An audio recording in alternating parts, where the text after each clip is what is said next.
جی السلام علیکم۔ مسکولر ڈسٹروفی ایک بڑا خطرناک اور اذیتناک مرض ہے۔ ہمیں اس بارے میں کہا گیا تھا کہ آپ اس بارے میں بھی ایک مکمل تفصیل کے ساتھ ویڈیو بنا دیں، کمنٹ موصول ہوا تھا۔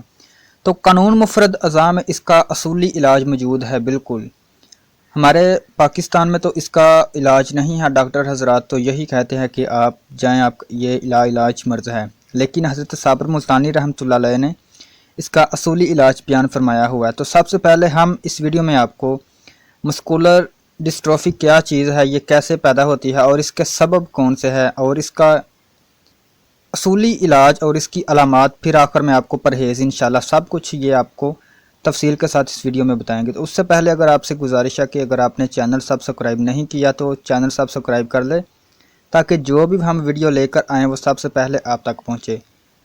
دیکھیں، سب سے پہلے ہم یہ دیکھ لیتے ہیں کہ مسکولر ڈسٹروفی ہے کیا چیز ہے۔ دراصل یہ دو الفاظ کا مجموعہ ہے۔ مسکولر کہتے ہیں عضلات کو، عضلات کا اب آپ کو نہیں پتا کہ کیا چیز ہے۔ یہ قانون مفرد اعضاء کی زبان میں دل کو عضلات کہتے ہیں، دل کو عضلات کہتے ہیں، ٹھیک ہے، آپ یہ چیز ذہن میں بٹھا لیں، جو کہ یہ دل پروٹین سے بنا ہوتا ہے۔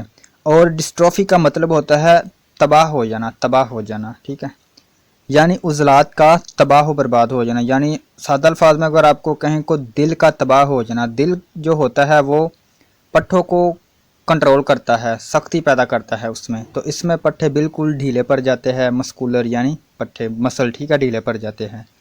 چونکہ قانون مفرد اعضاء میں ہم تین اصطلاحات کو مد نظر لازمی رکھتے ہیں: تحریک، تسکین اور تحلیل۔ جب جگر میں تحریک ہوگی تو دماغ میں تسکین ہوگی اور دل میں تحلیل یعنی کمزوری ہوگی۔ اب تحریک کا کیا مطلب ہے؟ تحریک کا مطلب ہے کہ ایک جگر کا اگر میں نام لوں تو جگر میں تحریک ہے، تو اس کا مطلب ہے کہ جگر انتہائی زیادہ گرمی پیدا کر رہا ہے، اور پیدا کرنے کے ساتھ ساتھ اس کو جسم میں روک بھی رہا ہے، اس کو جمع بھی کر رہا ہے، اس کا اخراج رکا ہوا ہے۔ تو اب دماغ میں چونکہ تسکین ہے، دماغ بالکل سکون میں ہے۔ اور جو تیسری ہے وہ ہے تحلیل، جو دل ہے ہمارا، عضلات کہتے ہیں قانون مفرد اعضاء کی زبان میں اس کو، وہ تحلیل میں ہے۔ تحلیل میں ہونے کی وجہ سے اس کو خوراک بالکل کم مل رہی ہے، کم مقدار میں خوراک اس کو مل رہی ہے، اور خوراک کم ملنے کی وجہ سے وہ خود بخود جو ہے اپنا حصہ کھا رہا ہے، کمزور ہو رہا ہے دل۔ تحریک کے مقام پر یعنی اگر جگر میں تحریک ہے، جگر کا میں بار بار نام اس لیے لے رہا ہوں کیونکہ اس جو مرض ہے، اس مرض میں جگر کی تحریک ہم نے ختم کرنی ہے۔ اگر جگر میں تحریک ہے، تحریک کا مطلب ہوتا ہے کہ جس مقام پر تحریک ہے، جس مقام پر یعنی جگر میں جگر بہت زیادہ کام کر رہا ہے تو وہاں پر سوزش اور سکیڑ پیدا ہوگا۔ اور تحلیل والے مقام پر تحلیل یعنی جو ہمارا دل ہے اس میں تحلیل ہے، تحلیل والے مقام پر ضعف، کمزوری ہوگی، اور وہ خوراک کو نہ ملنے کی وجہ سے وہ اس کو خود بخود کھائے گا، ٹھیک ہے، اور وہ کمزور ہو جائے گا۔ یعنی خوراک اس کو نہیں مل رہی کیونکہ وہ تحلیل میں ہے، بالکل کمزور ہے، سکون میں نہیں بلکہ کمزور ہے، تو وہ خود عضو کو کھائے گا اور کمزور ہو جائے گا۔ تو تیسری ہے تسکین، جہاں پر خوراک کم جائے گی وہاں پر کمزوری ہوگی، صرف کمزوری ہوگی اور کوئی نقصان نہیں ہوگا۔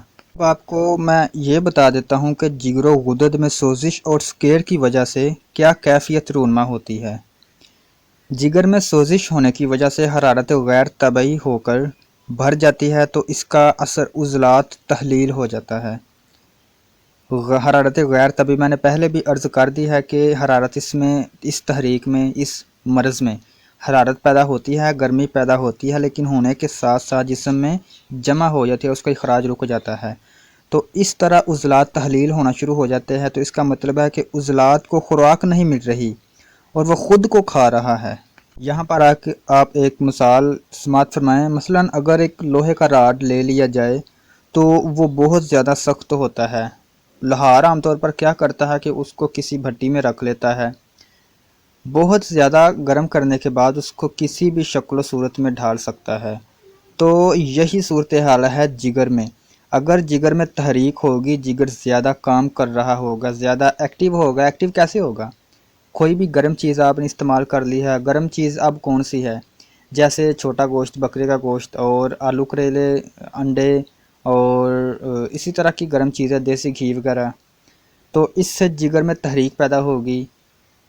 تو اسی وجہ سے چونکہ میں نے گرمی کا ذکر کیا ہے، جگر و غدد میں گرمی ہے، جگر میں گرمی ہے، تو اس وجہ سے گرمی کی شدت کی وجہ سے جو جگر کے آس پاس کی چیزیں ہیں وہ پگھلنا شروع ہو جائے گی، وہ تحلیل میں آنا شروع ہو جائے گی، تو اس طرح ہمارے عضلات تباہ و برباد ہونا شروع ہو جائیں گے۔ عضلات کا میں نے پہلے بھی آپ کو بتا دیا ہے کہ مسکولر یعنی عضلات، اور ڈسٹروفی یعنی تباہ ہو جانا۔ تو عضلات تباہ ہونا شروع ہو جاتے ہیں جس کو ہم مسکولر ڈسٹروفی کہتے ہیں۔ اب آپ کس کی چند علامات سماعت فرمائیں۔ اس میں اٹھتے بیٹھتے وقت دقت محسوس ہوتی ہے، پنڈلیوں میں پانی بڑھ جاتا ہے، اور اس کی چال اور چلنے پھرنے میں دشواری ہوتی ہے، یعنی وہ سیدھا نہیں چل سکتا، اس کی چال میں لڑکھڑاہٹ ہوتی ہے، اور وہ اپنے گھٹنوں پر بیٹھ کر اٹھ نہیں سکتا۔ اٹھنے کی کوشش کرتا ہے تو پھر وہ اپنے گھٹنوں پر ہاتھ رکھتا ہے، تب ہی اس سے اٹھا جاتا ہے۔ پیشاب بھی اس میں زردی مائل ہوتا ہے اور اس سے پروٹین خارج ہو رہی ہوتی ہے۔ اس سے بدبو آتی ہے پیشاب سے، کیونکہ پروٹین کے مسلسل اخراج کی وجہ سے وہ مریض انتہائی کمزور ہوتا چلا جاتا ہے، اور پیشاب بھی زرد رنگ کا ہوتا ہے، اور اس میں بدبو آتی ہے، کیونکہ بدبو آنے کی وجہ اس میں پروٹین خارج ہو رہی ہے، اور پروٹین کے خارج ہونے کی وجہ سے مریض بہت زیادہ کمزوری محسوس کرنے لگتا ہے۔ دیکھیں اب عضلات کے افعال، یعنی عضلات جو ہے ہمارا دل کرتا کیا ہے۔ دل کا چونکہ میں نے پہلے آپ کو بتا دیا ہے کہ قانون مفرد اعضاء کی نظر میں زبان میں عضلات دل کو کہتے ہیں، اور دل کا مطلب ہوتا ہے کہ پٹھوں کو طاقت دینا۔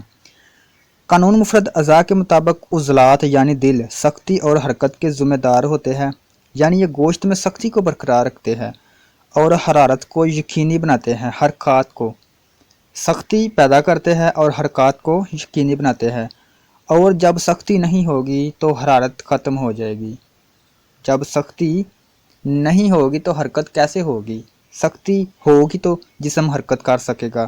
اور غدی تحریک میں چونکہ عضلاتی تحلیل ہوتی ہے، یعنی دل میں بالکل سکون ہوتا ہے، دل کمزور ہوتا ہے، تو اس وجہ سے دل میں سختی کم ہو جاتی ہے، اور سختی کم ہونے کی وجہ سے جو انسانی جسم ہے ہلنا جلنا، اس کا حرکت کرنا وہ بھی کم ہو جاتا ہے، تو اس کو مسکولر ڈسٹروفی کہتے ہیں۔ یہ بڑی خطرناک مرض ہے۔ اس میں 18 سال یا 12 سال کی ایج میں زیادہ تر دیکھا گیا ہے۔ بچوں کو بھی ہو سکتا ہے اور بڑوں کو بھی ہو سکتا ہے۔ پہلے تو تھوڑی تھوڑی دردیں نکلتی ہے، گھٹنوں میں اور جوڑوں میں دردیں نکلتی ہے، اس کے بعد آہستہ آہستہ جوڑ اور کام کرنا ڈھیلے پڑ جاتے ہیں، جسم کے حصے جوڑ اور جو ٹخنے وغیرہ ہوتے ہیں وہ کام کرنا بند کر دیتے ہیں۔ کام کرنے بند ہونے کی وجہ سے وہ بالکل ایسے ہی ہے جیسے ایک زندہ لاش ہو، کیونکہ حرکت نہیں کر سکتا وہ ایسا مریض، بول نہیں سکتا، بعض بولتے ہیں لیکن نہیں بول سکتے، اٹھ نہیں سکتے، لیٹ نہیں سکتے، اور مطلب بیٹھے ہی رہتے ہیں۔ تو اب آپ اس کا علاج سماعت فرمائیں۔ دیکھیں قانون مفرد اعضاء میں اس کو غدی عضلاتی مرض یعنی غدی عضلاتی سوزش قرار دیا ہے۔ غدی عضلاتی بار بار میں نے آپ کو بتایا ہے کہ غدی کا مطلب ہے گرم اور عضلاتی کا مطلب ہے خشک، خشکی والا مزاج دل کا ہے، ٹھیک ہے۔ تو اس کو گرم خشک کا مطلب ہے کہ جسم میں گرمی پیدا ہو رہی ہے، لیکن پیدا ہونے کے ساتھ ساتھ اس کا اخراج رکا ہوا ہے، پیدا ہونے کے ساتھ ساتھ وہ جسم میں ہی جمع ہو رہی ہے، تو غدی عضلاتی تحریک اس کو کہتے ہیں۔ میں آپ کو بالکل باریکی میں اس لیے بتاتا ہوں کہ آپ نئے ہیں، چونکہ جو ہمیں پہلے سے فالو کر رہے ہیں، ہمیں دیکھ رہے ہیں، ان کو تو پتہ ہے کہ غدی عضلاتی کیا چیز ہے، لیکن جو نئے آئے ہیں ان کو سمجھانا انتہائی ضروری ہے، ورنہ یہ ایسے ہی ہوگا کہ جیسے ایک بچے کو 10th کلاس کی کوئی کتاب پر پکڑا دینا اور کہنا کہ اسے پڑھ کر سناؤ یا اسے یاد کرو، ٹھیک ہے، تو یہ بالکل زیادتی ہوگی۔ چونکہ اس تحریک میں جسم میں حرارت پیدا ہو کر جسم میں متعفن کی صورت اختیار کر لیتی ہے، یعنی یہ غبار کی صورت اختیار کر لیتی ہے، تو ہمارا مقصد اس کو حرارت کو جتنی جلدی ہو سکے خارج کرنا ہے، کیونکہ اگر اس کو حرارت کو ہم جتنی جلدی خارج کر دیں گے جسم سے، اتنی ہی جلدی مریض صحت یاب ہو جائے گا۔ تو اس حرارت کا اخراج کرنے کے لیے جو کہ غدی عضلاتی مزاج کی وجہ سے جسم میں حرارت پیدا ہونے کے ساتھ ساتھ جسم میں رکی ہوئی ہے اس کو خارج کرنے کے لیے ہم غدی اعصابی تحریک استعمال کریں گے، یعنی غدی اعصابی مزاج استعمال کریں گے۔ تو اس مزاج کو شروع کرنے سے اس مرض پر کیا اثرات مرتب ہو گئے، تو انشاءاللہ وہ بھی آپ سماعت فرما لیں۔ دیکھیں یہ مزاج جو ہے غدی اعصابی تحریک جب ہم مریض کو دیں گے، مریض کا علاج غدی اعصابی یعنی گرم تر مزاج سے، گرم دار دواؤں سے، غذاؤں سے کریں گے تو اس سے کیا ہوگا، اس سے دو کام ہوگے۔ ایک تو مریض کے جسم میں جو حرارت پیدا ہونے کے ساتھ ساتھ جمع ہو رہی تھی وہ خارج ہو جائے گی، اس کا اخراج شروع ہو جائے گا، اور دوسرا کام یہ ہوگا کہ اعصاب میں تحریک آنے لگے گی، اعصاب میں تحریک آنے لگے گی۔ تو جب اعصاب میں تحریک آئے گی تو خود بخود اور قدرتی قانون کے مطابق، جو کہ قانون مفرد اعضاء ہے اس کے مطابق، عضلات میں تسکین آنا شروع ہو جائے گی۔ دیکھیں جب اعصاب میں تحریک ہے تو دوسری تحریک پھر ہوگی تسکین، اور پھر تیسری ہوگی تحلیل۔ تو عضلات میں تسکین آنا شروع ہو جائے گی، تحلیل اس کی ختم ہو جائے گی، تو اس سے پھر عضلات میں سکون آنا شروع ہو جائے گا، جس کی وجہ سے جو مسکولر مسکولر ڈسٹروفی ہے ایسا مرض فوراً ٹھیک ہو جائے گا اور آہستہ آہستہ ختم ہونا شروع ہو جائے گا۔ اب اس کا آپ کو سب سے پہلے یہ یاد رکھنا ہوگا کہ مریض کو قبض ہے یا نہیں۔ اگر مریض کو قبض ہے تو پھر آپ نے روغن بادام لینا ہے۔ دیکھیں قبض کا دور کرنا انتہائی ضروری ہے۔ اگر مریض کو قبض ہے تو پھر آپ نے روغن بادام لینا ہے، 1 چمچ 1 کپ دودھ میں رات کو، ٹھیک ہے، صرف رات کو، اور اچھی طرح مکس کر کے دے دیں، تو تقریباً یہ بھی ساتھ ساتھ دیں آپ۔ اور علاج کرنے کے سلسلے میں آپ کو 3 باتیں انتہائی ضروری ہے جو کہ یاد رکھنا ضروری ہے، ٹھیک ہے۔ یہ مرض اتنی خطرناک ہے کہ پاکستان میں اس کا علاج نہیں، لیکن قانون مفرد اعضاء حضرت صابر ملتانی رحمۃ اللہ علیہ کے پیش کردہ تجدید علوم میں سے ایک علوم ہے۔ تو اس جیسا میں یہی کہوں گا کہ قانون دنیا میں اور کوئی موجود ہے ہی نہیں جو قانون مفرد اعضاء ہے، اس میں علاج موجود ہے۔ تو میں انشاءاللہ آپ کو اب اس کا نسخہ بھی اور اس کا پرہیز اور اس کی غذائی علاج بھی، طاقت کی غذا بھی بتا دیتا ہوں۔ سب سے پہلے صبر، دعا اور مستقل مزاجی، یہ 3 چیزیں آپ میں ہونا انتہائی ضروری ہے، کیونکہ یہ مرض کافی پیچیدہ ہے اور اس کا علاج بھی تھوڑا سا مشکل ہے لیکن ناممکن نہیں ہے۔ اس میں 5 سے 7 ماہ تک اس کا علاج کرنا انتہائی ضروری ہے، ٹھیک ہے، 5 سے 7 ماہ تک اس کا علاج انتہائی ضروری ہے۔ تو اس کے لیے آپ چھوٹا سا نسخہ سماعت فرمائیں۔ آپ نے لینا ہے سنڈ 5 تولہ، سنڈ خشک ادرک کہتے ہیں اس کو، 5 تولہ، نوشادر ٹھیکری والا یہ 2 تولہ، فلفل سیاہ یہ کالی مرچ ہے، کالی مرچ، ٹھیک ہے، اس کو کہتے ہیں 1 تولہ۔ یہ تینوں چیزیں آپ نے بالکل بریک کر کے صفوف بنا لینی ہے، اور 3 ٹائم صبح دوپہر شام 1 گرام لینی ہے آپ نے، 1 چمچ، ٹھیک ہے، گرام کا نہیں پتا تو 1 چمچ استعمال کر لے، پانی کے ساتھ استعمال کرے۔ اچھا، اب آپ کو یہ نسخہ استعمال کرتے ہوئے جب 1 ماہ گزر جائے تو پھر آپ نے کچھ مقویات بھی شروع کرنے ہیں، یعنی طاقت کی غذا بھی آپ نے ساتھ ہی استعمال کرنی ہے۔ تو اس کے لیے آپ کھجور لے لیں، 2 کھجوریں لے لیں، اور 3 عدد جو بادام لے لیں۔ یہ آپ نے 2 ٹائم کھانے ہیں، صبح اور دوپہر، دونوں چیزیں کھا کر تو 1 کپ آپ دودھ کا اوپر سے پی لیں۔ تو یہ دیکھیں یہ اس سے مقویات یعنی قوت پیدا ہونا شروع ہو جائے گی جسم میں۔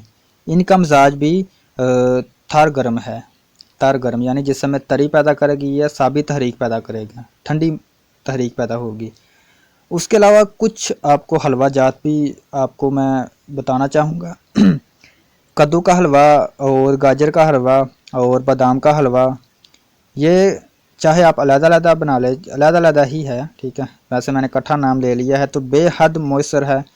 اس کو آپ نے دیسی گھی میں ہی بنانا ہے، ٹھیک ہے۔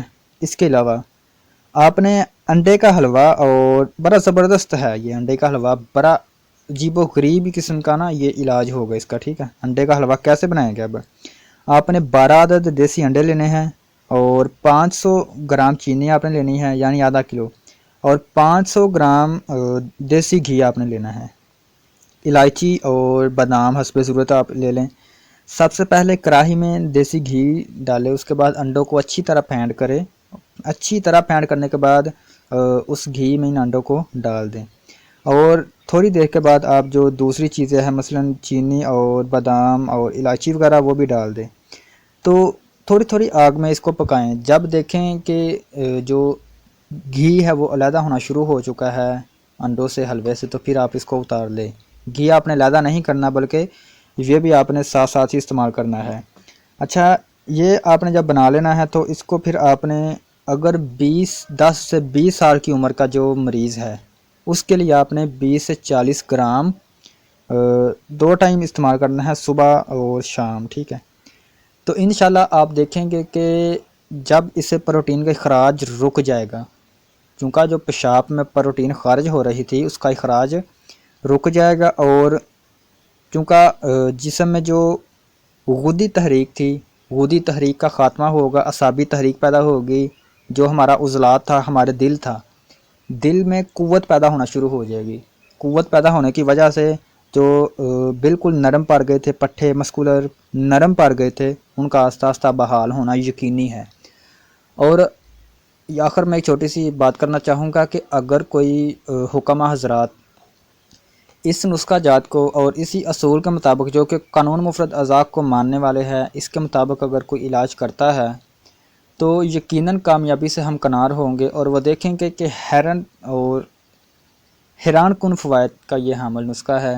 اس سے مریض بہت سے صحت یاب ہوئے ہیں، اور انشاءاللہ اللہ پاک کے فضل و کرم سے یہ اصولی علاج ہے اور صحت یاب ضرور ہوں گے۔